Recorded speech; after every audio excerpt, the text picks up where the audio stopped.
Hello friend, welcome back my YouTube channel Bhagavad Gita. चौथा अध्याय। गोपणोपाख्यान प्रारंभ। सूत जी कहते हैं, मुनिवर, उस समय अपने भक्तों के चित्त में अलौकिक भक्ति का प्रादुर्भाव हुआ।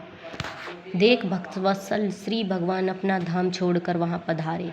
उनके गले में वनमाला शोभा पा रही थी। श्री अंग सजल जलधर के समान श्याम वर्ण था। उस पर मनोहर पीताम्बर सुशोभित था। कटी प्रदेश करधनी लकड़ियों से सुशोभित था। सिर पर मुकुट की लटक और कानों में कुंडलों की झलक देखते ही बनती थी। वे त्रिभंगल ललित भाव से खड़े हुए चित्त को चुराए लेते थे। वक्ष स्थल पर कौस्तुभमणि दमक रही थी। सारा श्रीअंग हरिचंद्र ने चर्चित था। उस रूप की शोभा क्या कहे। उसमें तो मानो करोड़ों कामदेवों की रूपा माधुरी छीन ली थी। वे परमानंद चिन्मूर्ति मधुरातिमुर मुरलीधर ऐसी अनुपम छवि से अपने भक्तों के निर्मल चित्तों में अभिर्भूत हुए। भगवान के नित्य लोक निवासी लीला पारीकर उद्धवादि वहाँ गुप्त रूप से उस कथा को सुनने के लिए आए हुए थे।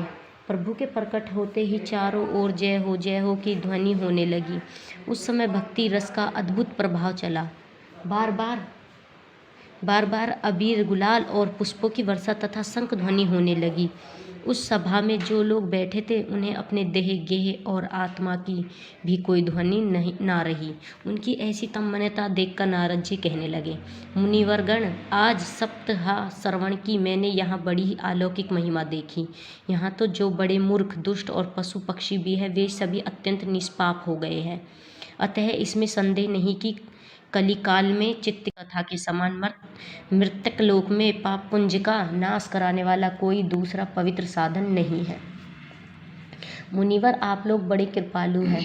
आपने संसार के कल्याण का विचार करके यह बिल्कुल निराला ही मार्ग निकाला है। आप कृपया यह तो बताइए कि इस कथा रूप सप्ताह यज्ञ के द्वारा संसार में कौन कौन लोग पवित्र हो जाते हैं।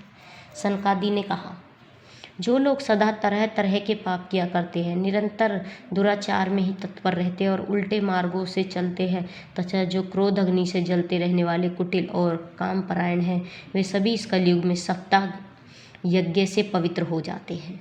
जो सत्य से च्युत, माता पिता की निंदा करने वाले, तृष्णा के मारे व्याकुल, आश्रम धर्म से रहित, दंभी, दूसरों की उन्नति देखकर कुढ़ने वाले और दूसरों को दुख देने वाले हैं, वे भी कलयुग में सप्ताह यज्ञ से पवित्र हो जाते हैं। जो मदिरापान, ब्रह्म हत्या, सुवर्ण की चोरी, गुरु स्त्रीगमन और विश्वघात है, ये 5 महापाप करने वाले, छल छपरायण, क्रूर, पिशाचों को समान निर्दयी, ब्राह्मणों के धन से पुष्ट होने वाले और अभिचारी है, वे भी कलयुग में सप्ताह यज्ञ से पवित्र हो जाते हैं। जो दुष्ट, आग्रहपूर्व, सर्वदा मन, वाणी या शरीर से पाप करते रहते हैं, दूसरे के धन से ही पुष्ट होते हैं तथा मलिन मन और दुष्ट हृदय वाले हैं, वे भी कलयुग में सप्ताह यज्ञ से पवित्र हो जाते हैं। नारद जी, अब हमें तुम्हें इस विषय में एक प्राचीन इतिहास सुनाते हैं। उसके सुनने से ही सब पाप नष्ट हो जाते हैं। पूर्व काल में तुंगभद्रा नदी के तट पर एक अनुपम नगर बसा हुआ है। वहाँ सभी वर्णों के लोग अपने अपने धर्मों को आचरण करते हुए सत्य और सत्कर्मों में तत्पर रहते हैं। उस नगर में समस्त वेदों की विशेषज्ञ और स्रोत स्मार्त कर्मों में निपुण एक आत्मदेव नामक ब्राह्मण रहता था। वह साक्षात दूसरे सूर्य के समान तेजस्वी था। वह धनी होने पर भी भिक्षाजीवी था। उसकी प्यारी पत्नी धुंधुली, कुलीन एवं सुंदरी होने पर भी सदा अपनी बात पर अड़ जाने वाली थी। उसे लोगों की बात करने में सुख मिलता था। स्वभाव था क्रूर, प्रायः कुछ न कुछ बकवाद करती रहती थी। गृह कार्य में निपुण थी, कृपण थी और थी झगड़ालू भी। इस प्रकार ब्राह्मण दंपति प्रेम से अपने घर में रहते और विहार करते थे। उनके पास अर्थ और भोग विलास की सामग्री बहुत थी। घर द्वार भी सुंदर थे, परंतु उससे उन्हें सुख नहीं था। जब अवस्था बहुत ढल गई तब उन्होंने संतान के लिए तरह तरह के पुण्य कर्म आरंभ किए और वे दीन दुखियाओं के गौ, पृथ्वी, स्वर्ण और वस्त्र आदि दान करने लगे। इस प्रकार धर्म मार्ग में उन्होंने अपना आधा धन समाप्त कर दिया, तो भी उन्हें पुत्र या पुत्री किसी भी मुख देखने को ना मिला।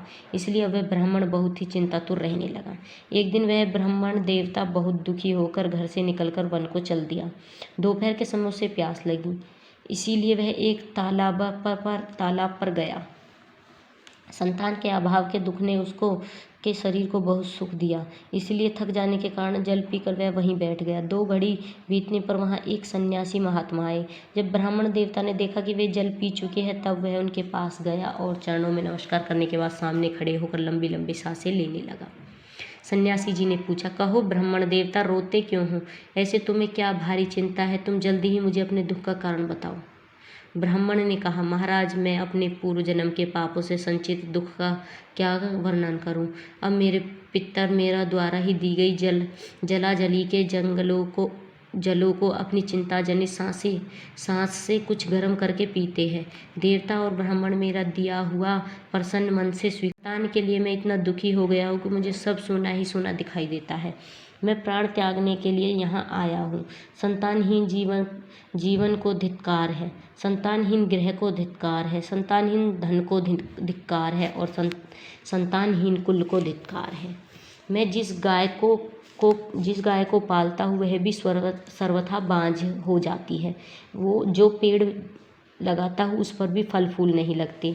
मेरे घर में जो फल आता है वह भी बहुत जल्दी सड़ जाता है। जब मैं ऐसा अभागा और पुत्रहीन हूँ, तब इस जीवन को ही रखकर मुझे क्या करना है? यूँ कहकर वह ब्राह्मण देवता दुख से व्याकुल हो उस सन्यासी महात्मा के पास फूट फूट कर रोने लगा। तब उस यतिवर के हृदय में बड़ी करुणा उत्पन्न हुई। वे योगनिष्ठ थे। उन्होंने उसके ललाट की रेखाएं देखकर सारा वृत्तांत जान लिया और फिर उसे विस्तार पूर्वक कहने लगे। सन्यासी ने कहा, ब्राह्मण देवता, इस प्रजापति का मोह त्याग दो। कर्म की गति प्रबल है। विवेक का आश्रय लेकर संसार की वासना छोड़ दो। प्रियवर सुनो, मैंने इस समय तुम्हारा प्राबंध देखकर निश्चय किया है कि 7 जन्म तक तुम्हारे पास कोई संतान किसी प्रकार की नहीं हो सकती। पूर्व काल में राजा सगर एवं अंग को संतान के कारण दुख भोगना पड़ा था। ब्राह्मण, अब तुम कुटुंब की आशा छोड़ दो। संन्यास में ही सब प्रकार का सुख है। ब्राह्मण ने कहा, महात्मा जी, विवेक से मेरा क्या होगा? मुझे तो बलपूर्वक पुत्र दीजिए, नहीं तो मैं आपके सामने ही शोक मूर्छित होकर अपने प्राण त्यागता हूँ। जिसमें पुत्र स्त्री आदि का सुख नहीं है, ऐसा संन्यास तो सर्वथा नीरस ही है। लोक में सरस तो पुत्र पौत्र आदि से भरा पूरा गृहस्थ आश्रम ही है। ब्राह्मण का ऐसा आग्रह देखकर उस तपोधन ने कहा, विधाता के लेख को मिटाने का हठ करने से राजा चित्रकेतु को बड़ा कष्ट उठाना पड़ा था। इसीलिए देव जिसको उद्योग को कुचल देता है, उस पुरुष के समान तुम्हें भी पुत्र से सुख नहीं मिल सकेगा। तुमने तो बड़ा हठ पकड़ रखा है और अर्थी के रूप में तुम मेरे सामने उपस्थित हो। ऐसी दशा में मैं तुमसे क्या कहूँ? जब महात्मा जी ने देखा कि यह किसी उन्होंने उसे एक फल देकर कहा, तुम अपनी पत्नी को खिला देना, इससे उसके एक पुत्र होगा। तुम्हारी स्त्री को 1 साल तक सत्य, शौच, दया, दान और एक समय ही अन्न खाने का नियम रखना चाहिए। यदि वह ऐसा करेगी तो बालक बहुत शुद्ध स्वभाव वाला होगा। यूँ कहकर वे योगीराज चले गए और ब्राह्मण अपने घर लौट आया। वहाँ आकर उसने वह फल स्त्री के हाथ में दे दिया और स्वयं कहीं चला गया। उसकी स्त्री तो कुटिल स्वभाव की थी ही। वह रो रो कर एक सखी से कहने लगी, सखी, मुझे तो बड़ी चिंता हो गई है। मैं तो यह फल नहीं खाऊंगी। फल खाने से गर्भ रहेगा और गर्भ से पेट बढ़ जाएगा, फिर कुछ खाया पिया जाएगा नहीं। इससे मेरी शक्ति क्षीण हो जाएगी। तब बता घर का धंधा कैसे होगा? और देववश यदि कहीं गांव में डाकुओं का आक्रमण हो गया तो गर्भिणी स्त्री कैसे भागेगी? यदि सुखदेव जी की तरह यह गर्भ भी पेट में ही रह गया तो इसे बाहर कैसे निकाला जाएगा? और कहीं प्रसव काल के समय वह टेढ़ा हो गया तो फिर प्राणों की ही हाथ धोना पड़ेगा। यो भी प्रसव के समय बड़ी भयंकर पीड़ा होती है। मैं सुकुमारी, भला यह सब कैसे सहन करूंगी? जब मैं दुर्लभ पड़ जाऊंगी तब नंदरानी आकर घबरा सब माल समेट ले जाएगी और मुझसे तो सत्य, शौच आदि नियमों का पालन होना भी कठिन ही जान पड़ता है। जो स्त्री बच्चा जनती है उसे उसके बच्चे के लालन पोषण का बड़ा कष्ट होता है। मेरे विचार से तो बंध्या या विधवा स्त्री ही सुखी है।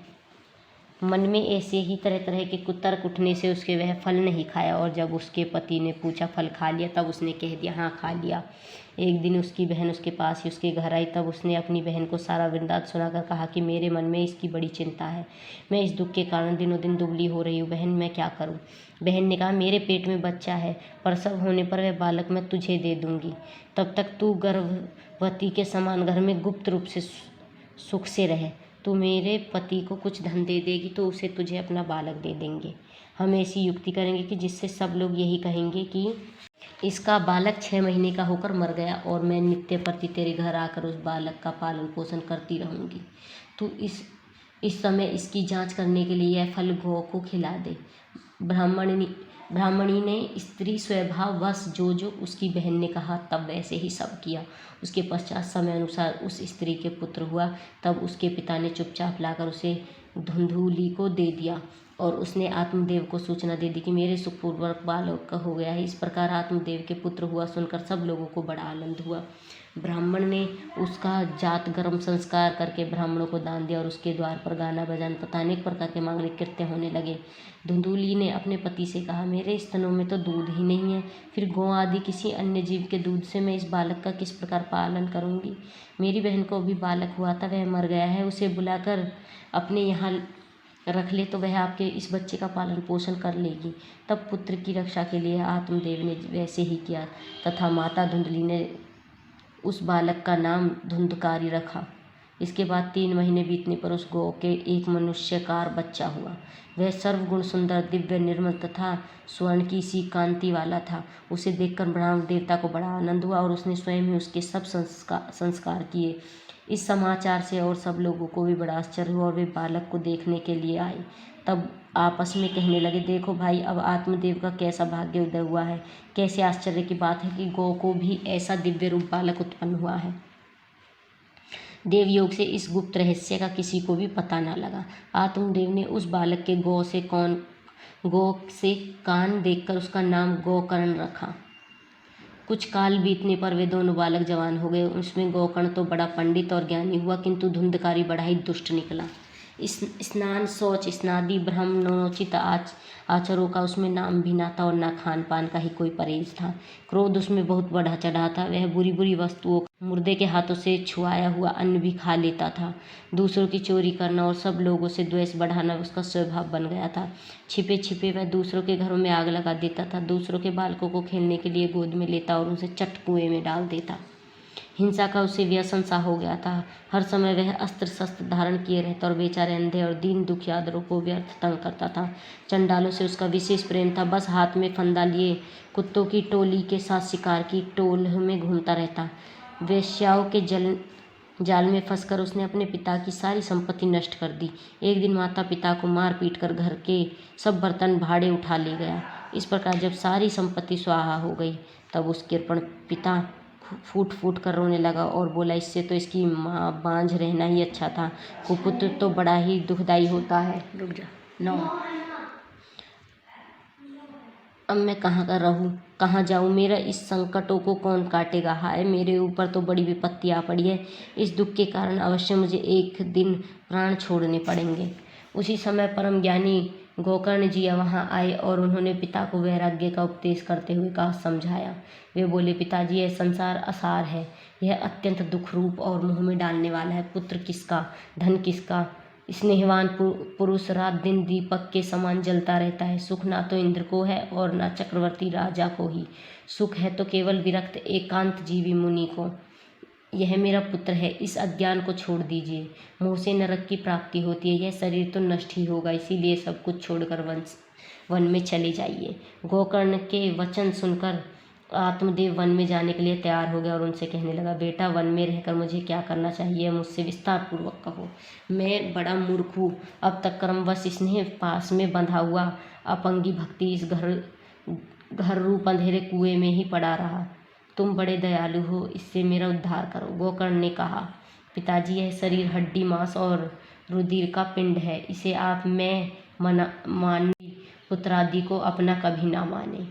इस संसार में रात दिन क्षण भंगूर देखे, इसकी किसी भी वस्तु को स्थायी समझकर उसमें राग ना करे। बस एकमात्र वैराग्य रस के रसिक होकर भगवान की भक्ति में लगे रहे। भगवत जन ही सबसे बड़ा धर्म है। निरंतर उसी का आश्रय लिए रहे। अन्य सब प्रकार के लौकिक धर्मों से मुख मोड़ ले। सदा साधुन जनों की सेवा करे। भोगों की लालसा को पास न फटकने दे तथा जल्दी से जल्दी दूसरों के गुण दोषों को विचार करना छोड़कर एकमात्र भगवत सेवा और भगवान की कथाओं के रस का ही पान करें। इस प्रकार पुत्र की वाणी से प्रभावित होकर आत्मदेव ने घर छोड़ दिया और वन की यात्रा की। यद्यपि उसकी आयु उस समय 60 वर्ष की हो चुकी थी, फिर भी बुद्धि में पूरी दृढ़ता थी। वह रात दिन भगवान की सेवा पूजा करने से और नियम पूर्वक भगवान के 10वां स्कंद पाठ करने से उसने भगवान श्री कृष्णचंद्र को प्राप्त कर लिया। राधे राधे।